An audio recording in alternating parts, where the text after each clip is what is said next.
Welcome to the deep dive Inside Texas Football, powered by InsideTexas.com. If you have $1 American, this is the site that you want to join if you're a Longhorn fanatic. It's where Ian and I write our masterful treatises every day, every week, every month, every year. And you're going to learn every in and out of the Longhorn football program and every other sport, by the way. You can link and subscribe on the Inside Texas Football YouTube channel. We are on a push, on a drive to get 10,000 subscribers before the season starts. That's my goal. I just made it up. I want you to help us reach it. And come join the conversation. It's enjoyable. We are flying in a dynamic duo today. We are Sans Justin Wells. That means the ideas may be worse, but the English will be better.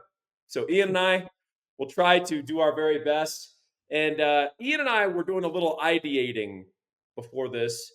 And last week, we talked about the need for the change in the defensive line approach based on the new personnel that we're going to have, specifically on the interior defensive line.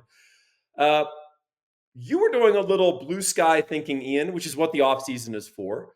And you were wondering if we might want to change up some approach in the secondary.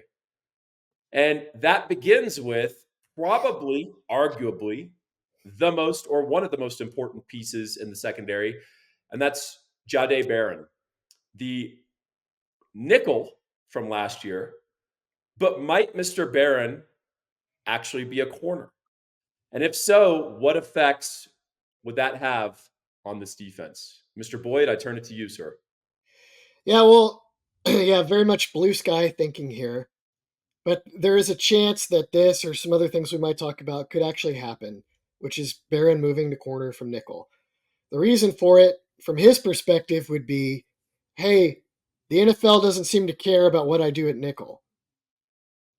And if you're an NFL team, there's a lot of history and evidence to say the best guys play corner in college, and you can always move them inside if you really need a good nickel. The guy who's playing nickel in college is not demonstrating the same level of like athleticism and skill that he would need at corner. So I don't want to take a risk on that guy. Now, Brian Branch, who went in the second round last year with the Lions, played nickel at Alabama, and he's been awesome. So the things may change, but Barron did not get the draft grade he wanted, and I think he wants to play corner if he can. Now, the question then becomes, is that good for Texas? Right? I think it actually might be because he's obviously a very, very good player. I think he's the best player in the secondary. And if he is an NFL caliber player at cornerback, there may not be another guy like that on campus. There might be. Last year there wasn't, right? Yeah, I'm curious. So, would he be paired in this scenario? So, first of all, anytime you create a vacancy, a vacuum, that has to be filled. So, we're going to have to talk about that, and then we're going to have to talk about who would he be paired with.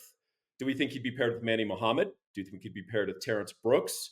What of the two corner positions would you slate Mr. Barron towards? I would put him in the boundary where he's good against the run, he's good on the blitz.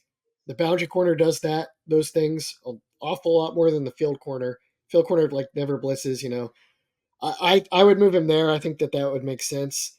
And Muhammad, I think, makes a lot of sense as a field corner. I don't know why he's fixed in the boundary. It might be because Brooks is less effective there than Muhammad is. But to me, that would be a little more natural for both Barron and Muhammad, would be if Muhammad is to the wide side. Because he's really good at playing off and seeing things happen and closing, Muhammad is. And there's more of that at field because you have more space to work in. The boundary, you got to be uptight because the throw gets there so fast because the quarterback's closer. So that seems like the job for Barron. That's like what nickel was like. That's how I would do it. This sends Brooks to the bench, which has maybe two different costs potentially, right?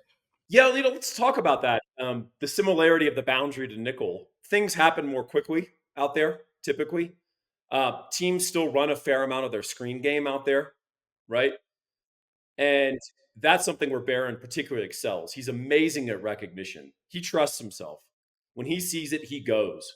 And that's something that really gets rewarded on the boundary. And then Muhammad, I agree with you. On the field side, he's got length.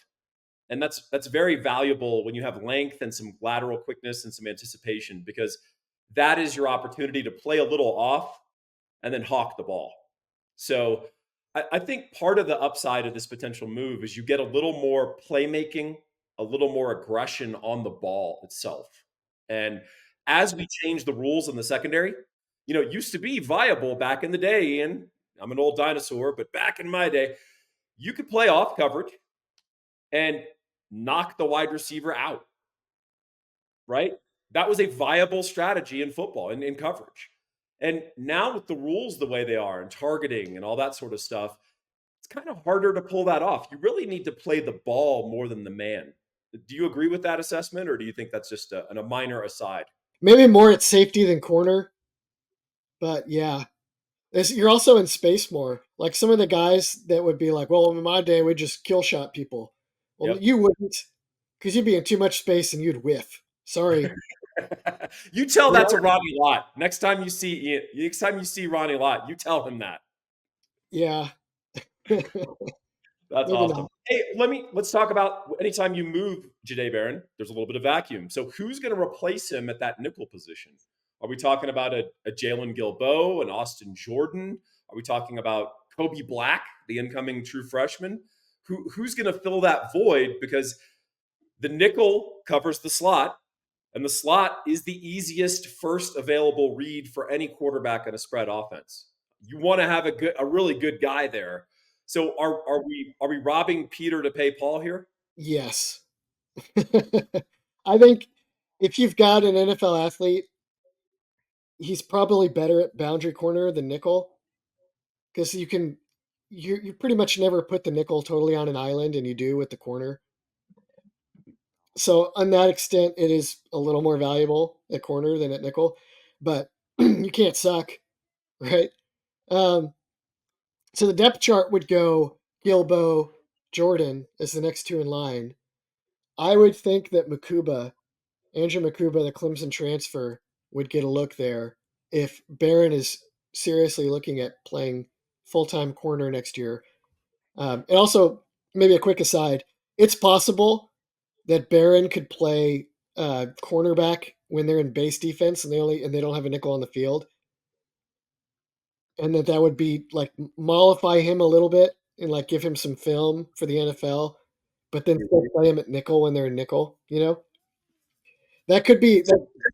this is a good point, Ian, uh, because the base defense is not something Texas runs very often. But when they do, and there are opponents that will put us in a base defense this year. I've been previewing on Inside Texas the upcoming quarterbacks we're going to face. And we're going to face a number of dual threat quarterbacks where teams are going to be maybe run first from the spread. And we might want to be in base more than, in a 4-2-5 or 3-3-5 or whatever permutation we play with. Uh, Taking Jahdae Barron off the field just because we're in a different formation does not make sense. And we did it last year, and I criticized it. That needs to be remedied at minimum. Fair? Yeah. Yeah. And then, okay, so we moved Makuba to nickel. Okay. Fair. He's done that at Clemson, and we think he could execute that well. He's quick. He's got good recognition. He's a veteran. I don't know if he'd be quite as good as Barron against the run, No. but I don't think anyone is. But now you've created a little potential void at safety if you had Makuba, particularly as maybe your single high guy. If we're going to run more single high, one safety deep.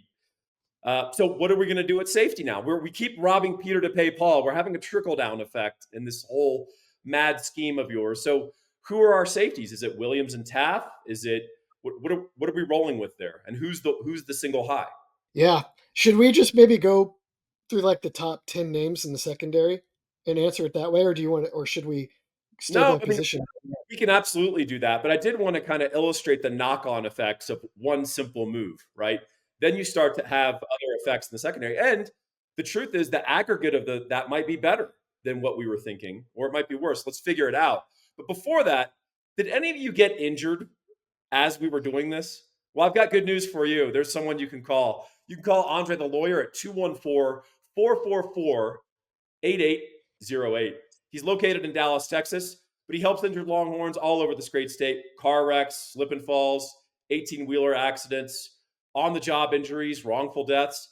Andre is a proud Inside Texas reader. And if you're hearing this, he wants to help you. And if Ian and I were responsible for your injury in any way, we take no responsibility. But you can get someone who's going to be responsible for you and doing the best for you. That's Andre the lawyer. You reach him at 214 444 8808. All right. Now we're back to talking about the secondary. We've got a bunch of intriguing names. We've got a bunch of guys with experience, Ian, and we've got a bunch of sort of bright, shiny new faces. And there's going to be a little tension between those two. And then, of course, we brought in a very valuable transfer in Andrew Makuba from Clemson. He started 30-plus games for the Tigers. He's played both the traditional safety, and he's also played nickel for Clemson. And he's a guy who, if Ian's blue sky ideations are correct, Makuba might be the key guy that you can make a versatile chess piece to plug the gaps. So let's talk about Andrew Makuba and his role potentially, both in a traditional secondary, but also maybe if we start moving some stuff around. Yeah, he's actually very similar to Barron. Barron was a really good physical corner that they moved to nickel. Makuba was a very coverage savvy safety that moved to nickel. So there, it's like tweeners from two different directions. Kind of, they meet very similar in the middle, if that makes sense, in terms of their body types, and their skill sets. And very quickly on tweener, sometimes a word we use as a criticism of a player. In this Yeah. instance, we mean it positively. We mean they can do both. Yes. Yeah. And Not that they're quite not good enough to do both, which is what the typical tweener is, right? and that's the knock that Barron wants to get off of him to go to the NFL, right? Yes. Is he spent a lot of time in 2023 playing zone coverage, and a lot of guys, you don't have to be an NFL defensive back to do that. So he wants to prove that, I can play man, I can carry guys. So Makuba, I think, is a very similar player. Did a lot of similar things. One thing on Barron that he's also amazing at is he has this trick for getting off blocks on the perimeter. Because, like, we're going to talk about guys like Gilbo and Makuba in a minute who are not big, and they're actually about as big as Barron is. But Barron didn't let people block him because he had this move where when he was facing a perimeter block, he would like show one direction, get them to like throw their hands in that direction, and then like shake their hands and get back where he wanted to go. He's just very skilled, like a boxer out there on the perimeter, and it's part of what made him so devastating against perimeter screens was that specific little knack for beating blocks.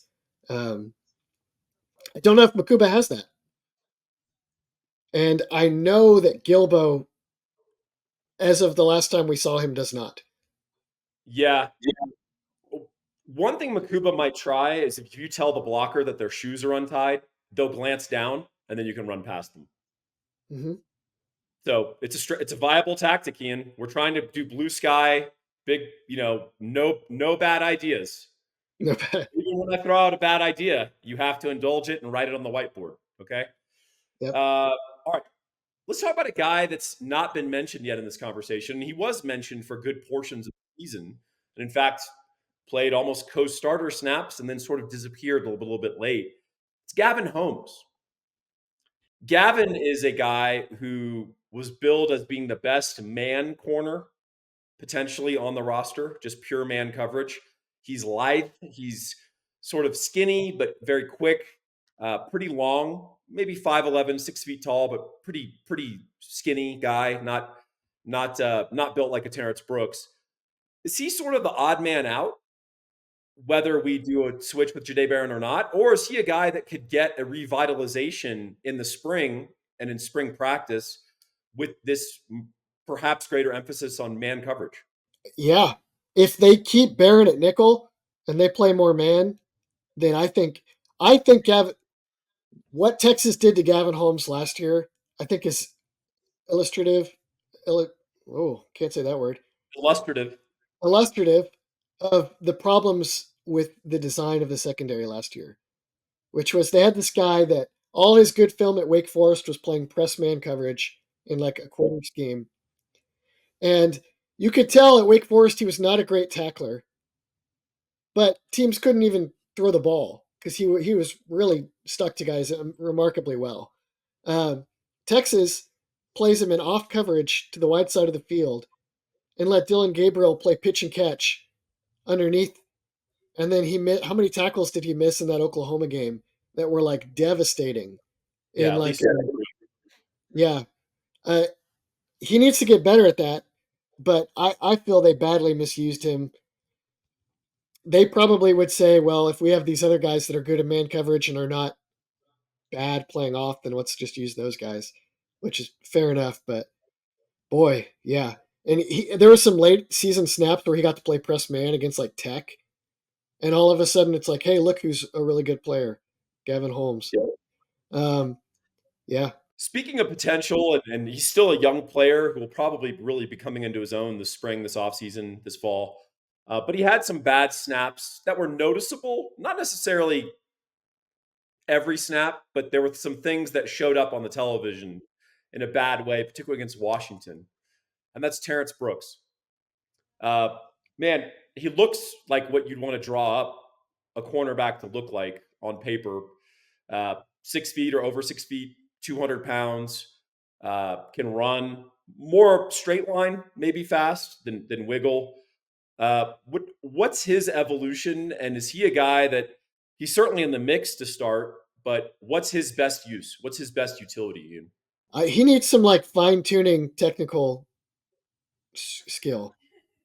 I actually noticed our old friend Vance Joseph, the Charlie Strong defensive coordinator, was rewatching the Texas Washington game, and Vance, say what you will, knows defensive back play, Yes. and he was critiquing their man coverage techniques against Washington, and he was like noting like, hey, when they're in this split and they're in this situation, they're going to run the fade, and like I don't remember the specifics because I don't know uh, DB footwork and all that like that well. Certainly not as well as Joseph. But he noted that our players had just really bad technique against fade routes. And it's like, oh, you don't say, because I sure remember Washington completing a lot of them against Texas. And so we might say, like, our guys are too slow, get someone faster. No, the problem is not how fast they are, it's their techniques in man coverage were lacking. And we saw earlier in the year against Houston, like, they were giving away inside leverage on shallow crossers with no help inside. Yep. It's like if you're going to play it without help inside, you sure can't let them just run as fast as they can over the middle without anyone anywhere near them, right? Are you So, referring to Vance? You referring to Vance Bedford? yeah, who's Vance Joseph? Vance Was it a Joseph is an NFL defensive backs coach and a longtime coach in the NFL and a defensive coordinator. Vance Bedford was a former Joseph? Longhorn great defensive Joseph back is who the was guy that. for Charlie Strong. Okay, well, isn't he the guy that Texas is always trying to hire though? Vance Joseph. Yes, yes, the Yeah, elusive Vance Joseph. Vance Bedford. I'm sorry, Vance. I Um, got it. but yeah, so I mean, I think Brooks might be awesome this year. I don't know. It seems like the missing piece might in part be some of the coaching he's getting. And so we'll see if that is better or not. Malik Muhammad, or Manny Muhammad, as his friends call him. We'll call him Manny, Ian. As Manny got more comfortable, he was a true freshman last year. And boy, by the end of the season, he didn't look like a true freshman. And the Texas coaches were playing him as effectively a de facto starter. Yeah. Uh, Made some really nice plays and had his moments of growth, but that's to be expected for any true freshman corner. But despite his skinniness and not filling out in the weight room, he didn't lack aggression. He certainly brought it to the best of his ability, and he seemed to have potentially elite coverage traits that could be realized as early this year. Is he just your classic field corner, let him develop, let him grow, and see what happens? Or is there anything else we could do with him? Well, they've been playing him in the boundary, They have. so apparently not. I would have thought Exactly. I would have thought so that that would be his best fit. It may be that I think he's might be the best corner on the team. I think Barron is the only guy that would likely challenge him for that. I know that like the right off season. I think we both think that Terrence Brooks could suddenly make a leap and be like an amazing player. But barring that, I think Muhammad is the most skilled, talented corner on the team, unless Barron moves there, in which case we'd have to see. Definitely, however they configure things, Muhammad at corner is, you know, that's going to be like a starting point. Hey, let's talk about Jalen Gilbo. We did touch on one earlier. One observation I'll throw out, and then you could tell me you could shoot it down or support it, or jujitsu it and make your own point. Uh, I like Jalen's quickness in the short area. I like his ability to match a slot receiver on some of those short routes, particularly the little in cuts, slants. Here's the thing: if we're going to try to go more single high, and we're going to play Jalen at nickel, doesn't your nickel need to be able to carry the slot if they're running a slot go, a slot fade, any deep route with the slot over the middle of the field? Don't you need a guy who can straight up turn around and run? I'm not sure Gilbo is that guy. Is he capped out? I don't see him as a 4-4-40 guy. I see him Right. as a quickness guy. I think he may be able to do it well enough. You do have the post safety and single high, so you can play outside and just kind of funnel them into the safety. Um, the dreaded slot fade is your concern. If the guy Yep. goes outside and he's got to carry him, they could just play zone against teams that are really dangerous at that and give him help from the corner. I Yes, my answer is yes. I don't know if he's quite the all around brilliant guy in coverage you want for those things, but I don't know if it would. I don't know if it would really matter too much. I think there could be workarounds, provided he was really good at what he needed to be really good at. Okay, that's fair. Hey, there's a guy who played against Washington the first time, the Alamo Bowl. This seems like ages ago, but it really wasn't that long ago, where Texas played Washington the Alamo Bowl and had some injuries and some guys going pro. And there were some DBs that played that hadn't played too much against Washington. People were kind of dreading it, and they actually played really well. Austin Jordan was sort of the headliner of that group. He had not played a ton of snaps. He didn't play a ton of snaps last year, but against Washington, he showed out pretty darn well. Um, there's been a sense that Austin Jordan is still feeling out his best position, or the coaches are feeling out his best position. That he's played some slot. I'm sorry, he's played some nickel. He's played some safety. We don't think he's a corner. Uh, where does Austin Jordan fit in all of this? And is it a player that just hasn't gotten his due, or has he just gotten passed by guys who are a little more specialized than he is? I don't know.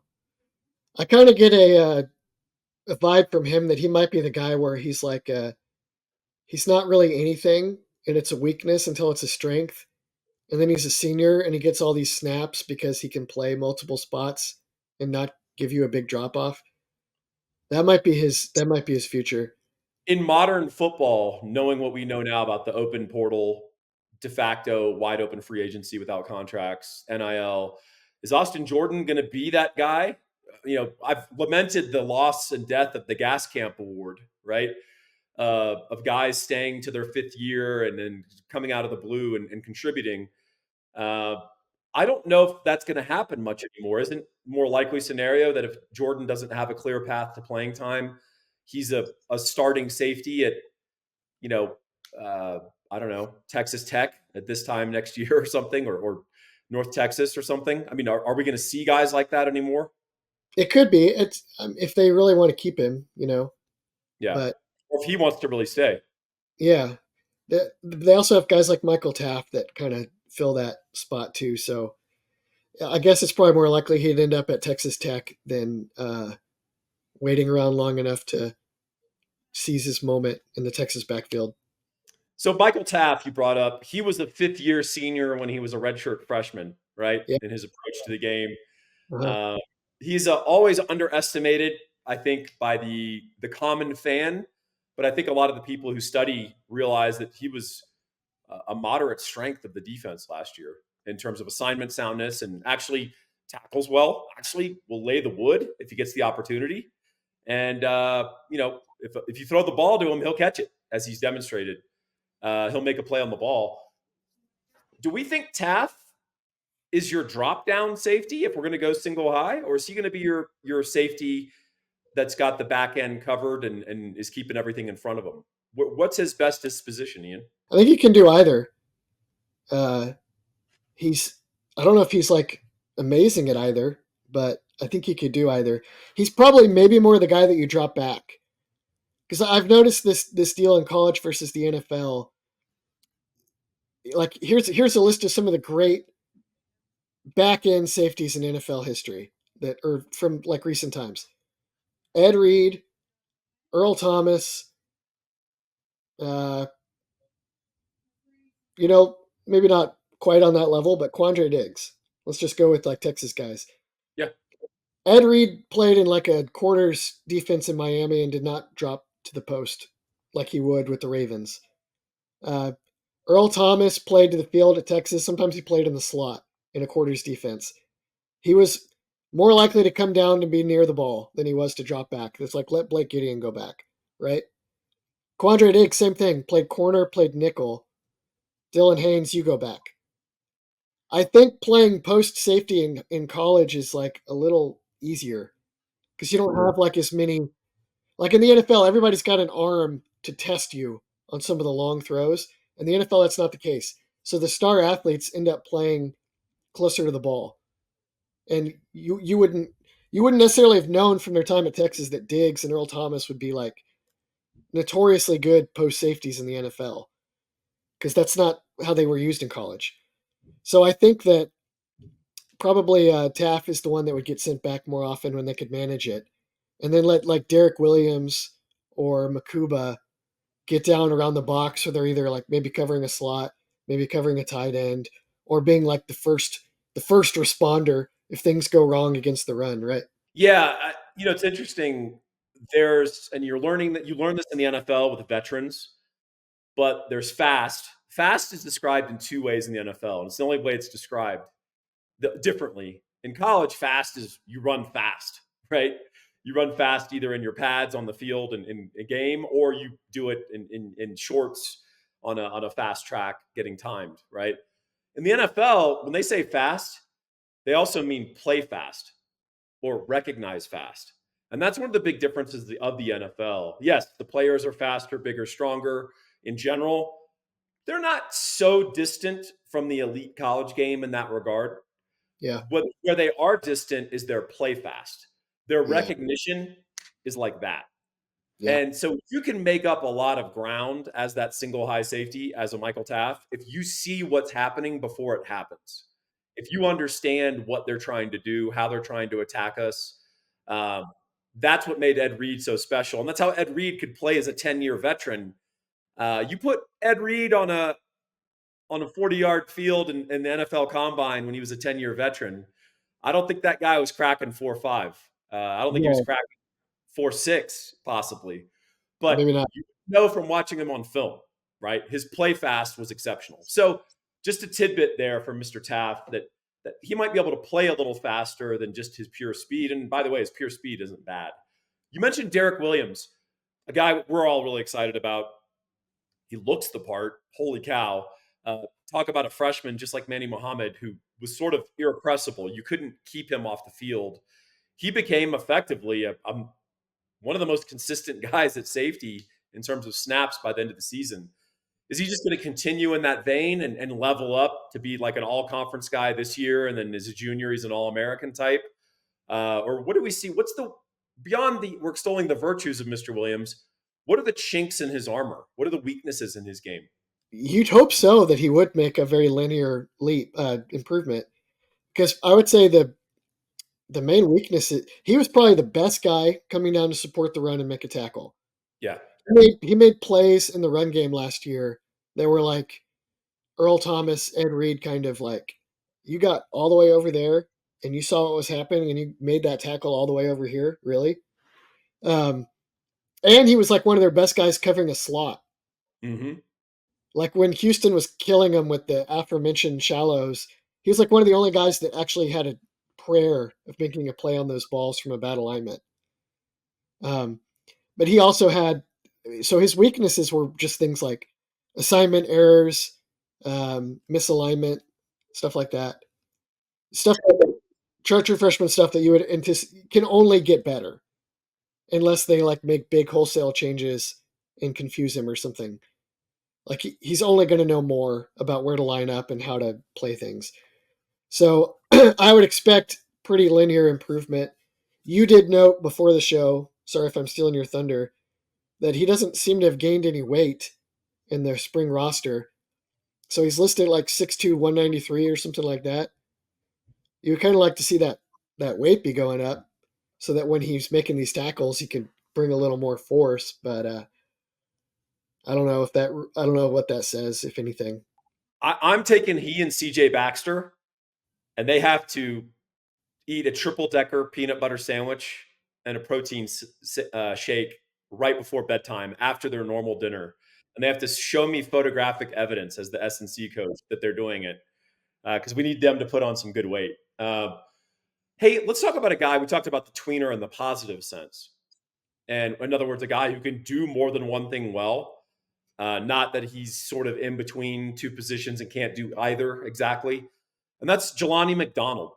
Oh This is yeah, a guy who looks like a force of nature who might demand playing time, irrespective of our depth chart and who we think is next and who's earned what and who's slotted to do this. He might be a guy that just says, "Nah, I'm going to be starting by midseason, and we're going to figure out where that is." He's a guy who, by the way, can play nickel, can play corner, and can play safety. He's physical. He's quick. He's over 200 pounds. He's long. He's over 6'2". Uh, he was the guy in high school who played the win the game position, right? He was playing quarterback and he was throwing the ball and running the ball and playing the tuba at halftime and cleaning up the field after the game. He was that guy. Where does Jelani potentially fit? And if we have enough of these guys that we keep describing, Ian, doesn't it suggest that if we have some sort of vision for the secondary, the raw material is there to deliver? yeah, for sure. I actually found some snaps of McDonald against Tech. He got in the game against Tech late because they were, blew him out. Um, and he was at nickel. And I noticed that like he had one play where he had to carry a slot receiver down the field on like a vertical route, and he just turned and ran, and he was just gliding. It was like it looked so easy. Um, and then there's another play where he needed to like fit the run from a like a outside alignment as the nickel, and he's like kind of frozen up, and then the receiver comes and he doesn't see him, and he just gets blasted out of the way. And I thought that was kind of interesting. Like you look at him on the depth chart now, he's like 6'2", 211. Yep. So you're like box safety, right? You watch him on the field. Last time I saw him, he did not look 211, and I bet you he still probably doesn't look 211 because he's long and uh, and lanky, and there's a lot of room on his frame. And when he's like, he looks like a fish in water in coverage, and I don't think I've seen enough to say a fish out of water fitting the run around the box, but you know, less natural maybe, right? So what do you do with a guy like that? Yeah, we're gonna find out. And I think not to open up a whole other show potentially, but we need to see someone who sees these guys every day, obviously, who has a vision for the secondary, right? Not just succession of, well, he was the backup last year and the starter graduated, so now he's the starter. We need to say in aggregate, this is what a Bill Bedenbaugh does. This is what a Kyle Flood does with the offensive line. He says in aggregate, this guy can play these two positions, but I know we're better team when he plays center, even though that's not his preference right now. But I know that allows us to play this guy. And then in aggregate, we're a better offensive line. Very similar to the secondary.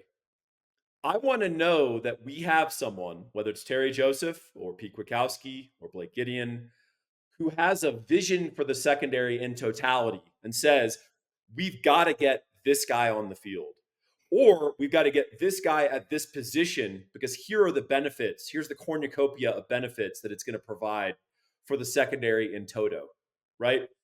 And I don't know if we have that, to be frank. And I want to see that. That's one of the things I'm going to be watching this spring.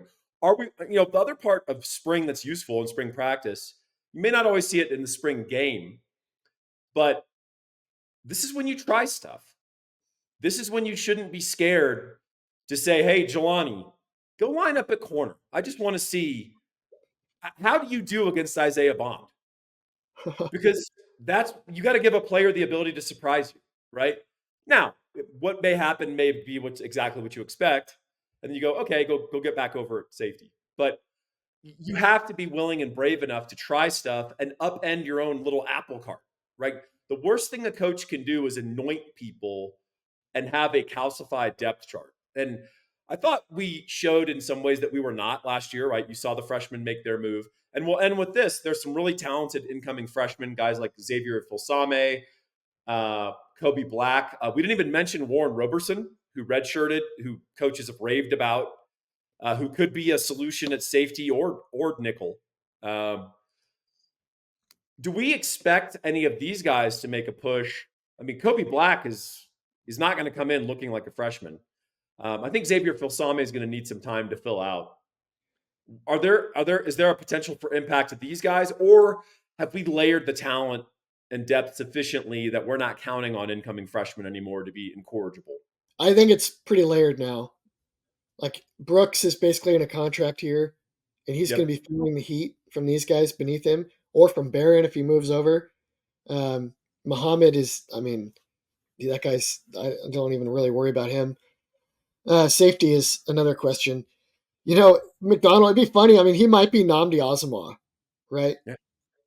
Like maybe he's just a corner, and even though he really doesn't look like one, just let him go, play out there and dominate. For those who don't know, Nnamdi Asomugha, if you're more of a college fan, he was a dominant cornerback for about 7 or 8 years for the Yep. Raiders. Yeah. I think both the Oakland and LA Raiders. I can't recall. But he was about what, 6'2", 210, 215 playing Yeah. corner. Yeah. And he had quite a run in the NFL. Yeah. He knew how to. He was very smart. I think he like wanted to do like theater or something, and like he was like very smart and like a weird Renaissance man, but like could also like just jam guys up in their routes and erase Yeah. them. What a guy. Um, yeah, I'm with you. I think a lot of this just comes down to vision. Um, Terry Joseph, I know that he's very good at recruiting. I think he prepares guys for games really well. I think he scouts opponents really well. Um, I don't know that the main vision Texas has been coasting on for the secondary has come from Gary Patterson, right? Yes. And so that's the remaining question mark for this staff is whether or not they can 1,000-foot view the secondary and its fit in the defense and its fit with Pete Kwiatkowski. I might be the biggest question mark of the season, other than like Quinn Ewers making a leap into Heisman caliber player. Yeah. I think everyone tends to look to the offense for our ceiling in 2024. What could it be? What could Jaden Blue be? What could these new receivers be? Right? I think it's actually going to be the defense and the secondary specifically. If they really hit and guys develop not just individually, but as a coherent unit with this vision that you and I have talked about and cultivating our best five, right? The best five approach. That's the upside of this defense. Along, of course, with some of the interior defensive line stuff we talked about. If we look back on this season, it's a disappointment. If it's a 9-3, an 8-4, something like that, I guarantee you a good portion of that will be talking about the secondary and our inability to marry it to a larger system in a coherent fashion. So I think there's a lot of potential there. I think there's some downside there, and that's what makes football fun. And that's why we have horse races, Ian. Differences of opinion, and we get to find out on the track who gets it done. You can find out who gets it done in the world of reporting on Texas sports, and you're going to find that the best place out there is Inside Texas. Like and subscribe to the Inside Texas Football YouTube channel, and come join Inside Texas. Do you have an American dollar? I think you do. I think you should go through your couch cushions right now, and you'll find it in change, and you can join Inside Texas for a month and feel us out and get a sense of what we're doing, the kind of content we're producing. And then, of course, like and subscribe here, as I've mentioned. Hey, guys, if you love this YouTube channel, if you love this content, share it with others. They'll appreciate it. They really appreciate your curation, I should say, and your recommendations. With that, I am Paul Wadlington, and for Ian Boyd, saying thank you and hook 'em.